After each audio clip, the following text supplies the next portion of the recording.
In this month's BRM that we've been looking at in the review section at coincidentally two hopper wagons, but both from new names to the UK ready to run market.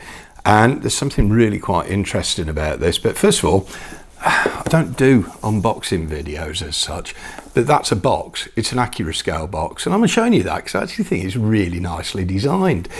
But it's something that the Irish guys at Accurascale, as part of their marketing plan, they seem to have a nice touch to everything. So I just thought it worth commenting on. So what we get in the triple pack, a nice set of three 24.5 ton hopper wagons. And let's take some of them out, take a closer look. Now, if these start wandering across the table, it's no surprise. They really are free running. It's a straightforward wagon, but what there is loads and loads of detail underneath, and all really accurate. Looking at the photos that the guys had done in the research, what they do is design the whole wagon again in 1:1 scale from all of the measurements that they've actually taken on site and from the photographs. Basically, they create computer design for if you were going to build one of these wagons for real. Then they shrink it down, work out where the tolerances are that need to be accommodated for, shrink it down by sort of like 76 times, and what you then get is a model out of it. Nice interior detail that we've got in there. As I say, the exterior is great and the underside is superb. So there we go, really good entry into the marketplace. And then what happens, that we've got pre-production samples, or they're actually livery samples of two PGA aggregate wagons which are being produced by Cavalex.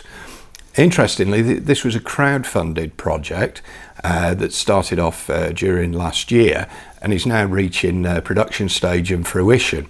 And these examples that they sent over to us to take a close look at are the livery samples, and there's a few adjustments to be made. Apparently the L in Lafarge needs to be a little bit lighter. They're going to do a bit more strength, beefing up the yellow on the axle boxes, etc. And as they came, that the transfers on the sole bar, or the printing on the sole bar, is onto a semi-gloss surface, and that will be knocked right back. So again, it's about detail. Inside, relatively straightforward, fairly plain, I suppose, but the real revelation actually comes when you start to look underneath these wagons. Because of the modern discharge equipment with the pipes and the conduits, there's probably even more detail under there than Accurascale have actually got onto their hoppers. And both of these companies, these are the first ready-to-run wagons that they've produced for the UK market. Okay, Accurascale under the Irish Railway Models brand have produced models with the ballast wagon and the cement bubble wagon for the Irish market, so they're not exactly new to it. But Cavalex, this is their first wagon, and I've got to say, this is, if it came from any of the mainstream manufacturers, you'd be really happy with it. So if this is coming from new entrants into the marketplace, I'm sorry, that's really impressive.